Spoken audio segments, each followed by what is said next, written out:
Bonjour, bonjour, bonjour, bonjour, bien-aimés dans le Seigneur. Bonjour, enfants de Dieu. Bonjour, chrétiens. Bonjour, tout le monde.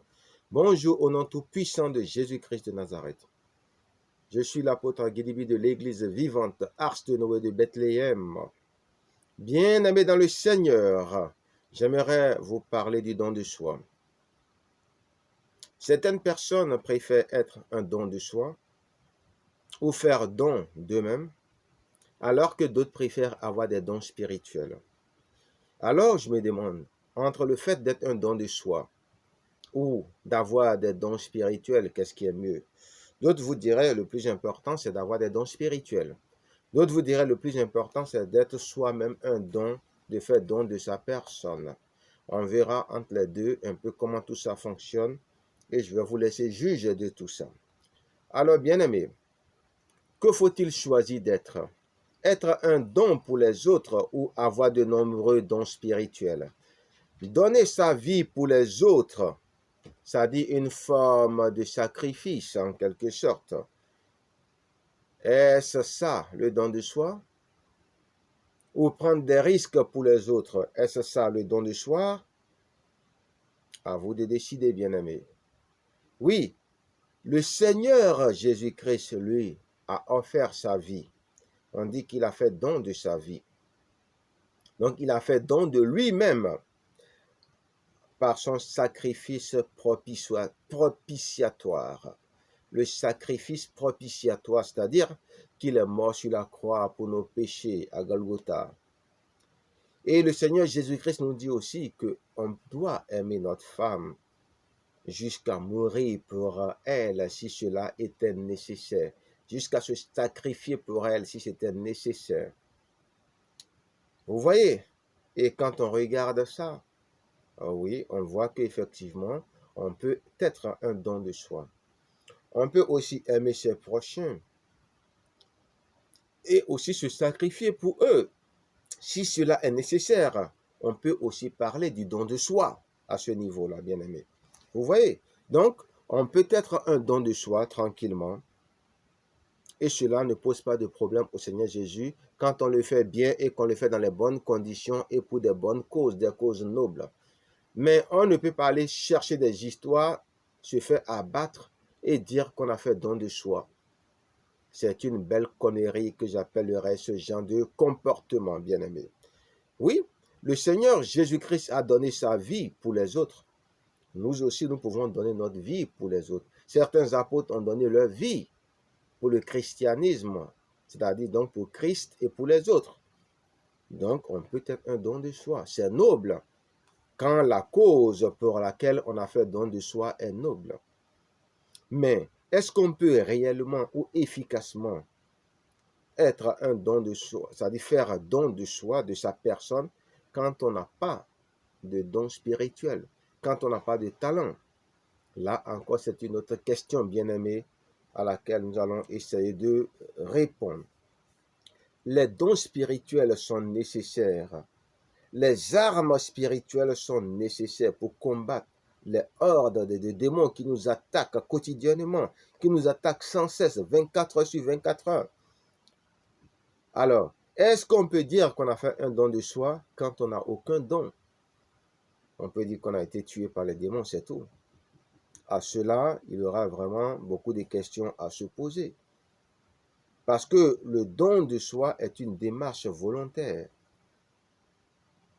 qui est consciente que ce dans quoi elle s'engage, elle peut mourir, mais accepte volontiers d'aller pour une bonne cause. Est-ce que vous voyez? Oui, aller jusqu'à mourir, bien sûr. Mais aussi, on verra un peu en quel sens on peut parler aussi du fait qu'on est don de soi ou qu'on a fait don de sa personne. Oui. On ne donne que ce que l'on a en fonction de la grâce qui nous est donnée et de ce que nous avons en nous. Dieu nous a dit qu'on ne donne que ce qu'on a. Si tu as un démon en toi, c'est un démon que tu vas donner aux gens. Si tu as de bonnes choses en toi, c'est de bonnes choses que tu vas donner aux gens. Alors, si tu as des dons spirituels en toi, ce sont ces dons spirituels-là que tu vas donner aux gens. Et ainsi, le don de ta personne aura un sens complet et parfait. À un tel point qu'on peut dire que tu as tout accompli. Est-ce que vous voyez un peu? Donc, être don de soi, ce n'est pas mauvais, mais il faut bien comprendre ce que c'est et dans quoi on rentre. Alors, bien-aimé, comment peux-tu être un bon don de soi sans âme spirituelle? On voit déjà là que le plus important, ce n'est pas d'être un don de soi, mais un bon don de soi. Est-ce que vous voyez un peu? Comme si on disait, tu fais un bon don de ta personne aux gens, parce que ce n'est pas un don inutile, ce n'est pas un don dépourvu d'intérêt, ce n'est pas un don sans importance, comme on peut le dire, bien-aimé. Est-ce que vous voyez un peu? Voilà. Donc, comment peux-tu être un bon don de soi sans arme spirituelle? Comment? Oui. Est-ce que tu as un don tout court ou un bon don de soi? Recherchons les talents, les dons spirituels, les charismes, afin que d'être de bons dons de nous-mêmes ou de bons dons de soi quand cela serait nécessaire.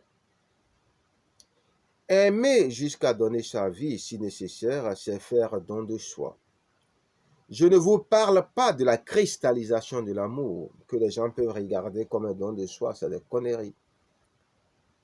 La cristallisation de l'amour, c'est quand quelque chose est l'objet d'un désir, quelque chose d'une soi-disant forme d'amour qui va jusqu'à concentrer toute son énergie sur cette chose de telle façon que ça peut même amener à dériver ou dérailler et provoquer plus de mal que de bien.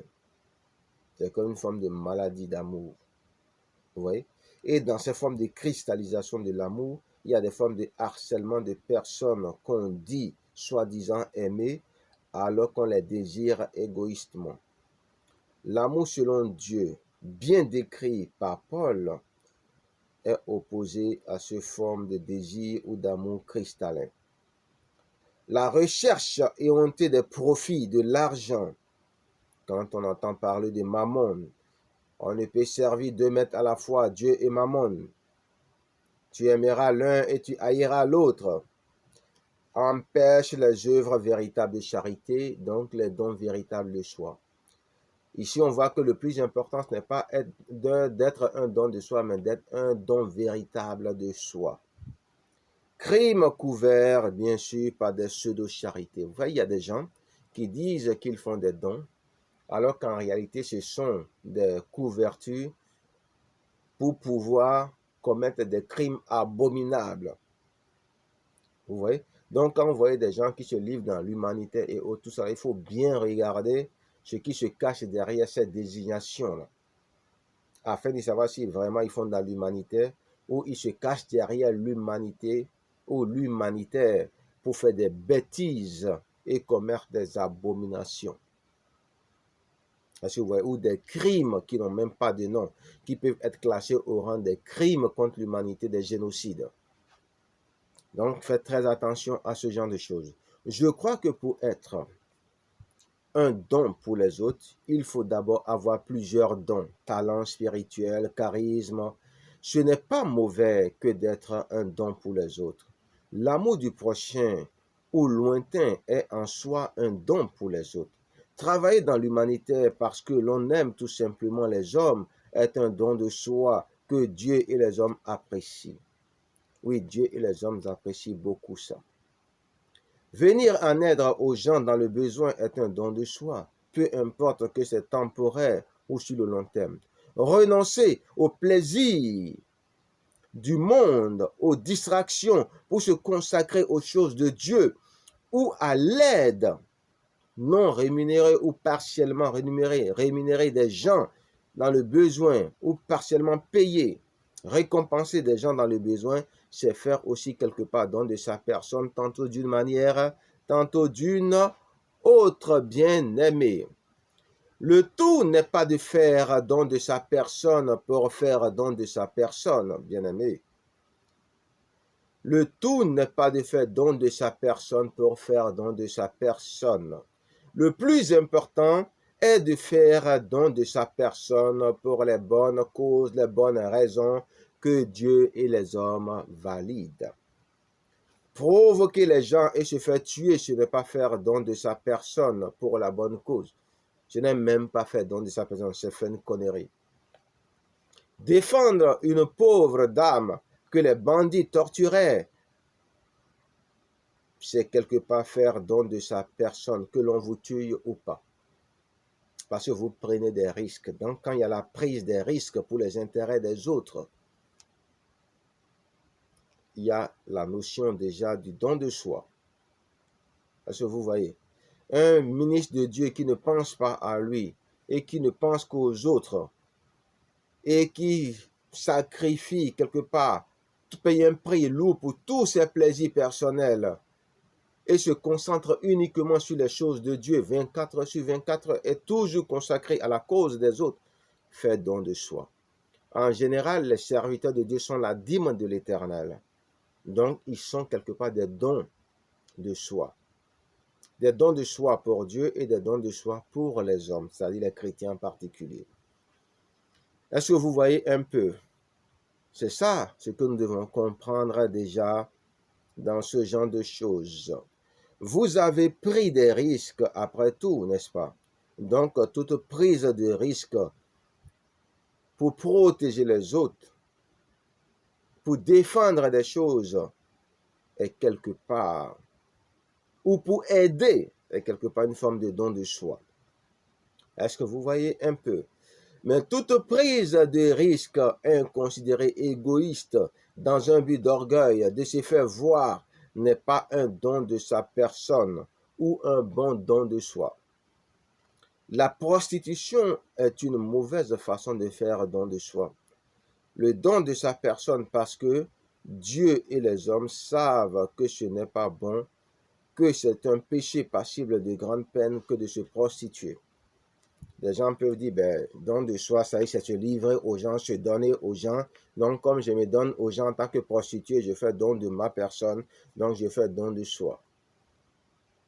C'est mauvais. Donc, tout ce que Dieu abomine ne peut pas être regardé comme un don de soi. C'est quand on investit dans les choses que Dieu agrée en donnant de sa personne ou de tous ses moyens, y compris soi-même, qu'on parle beaucoup de dons de soi. Bien-aimés, que les choses soient claires. Vous voyez, non? Qui n'a pas péché? Oui, qui n'a pas péché? Qu'il jette la première pierre, disait le Seigneur Jésus-Christ. Il y a la reconnaissance par le Seigneur Jésus-Christ que la prostitution est un grand péché. Alors, ne commençons pas tout de suite par faire preuve d'intolérance. C'est vrai qu'il y a des dons de soi qui ne sont pas vraiment agréables, ou des gens font des choses qui ne sont pas recommandées. Mais souvenez-vous que le Seigneur demande la tolérance dans toutes les différences. Ce n'est pas parce qu'on n'est pas d'accord avec quelque chose que quelqu'un fait que nous devons être tout de suite intolérants, monter sur nos grands chevaux et commencer par condamner cette personne avec la plus grande virulence ou intolérance. Faisons très attention, bien-aimés dans le Seigneur. Très attention à cela. Dieu nous appelle à la tolérance, Dieu nous appelle à la prudence aussi. Soyons prudents. Soyons prudents. Soyons prudents, soyons tolérants.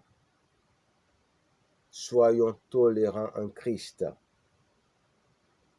Donc voilà, le plus important, effectivement, c'est d'abord de rechercher les dons spirituels, de chercher les armes spirituelles, de se fortifier dans le Seigneur. Et puis maintenant, si ça ne suffit pas et qu'il faut faire don de soi, alors faisons don de nous-mêmes. Et si cela peut aller jusqu'à la mort, parce qu'on ne peut pas faire autrement sans renier le Seigneur Jésus-Christ, allons-y. Mais ne faisons pas des dons de soi qui nous font tuer bêtement. C'était l'apôtre Guidibi. Que Dieu ouvre votre intelligence, vous permet de comprendre ces choses simplement. Au nom tout puissant de Jésus-Christ de Nazareth. Et à la prochaine.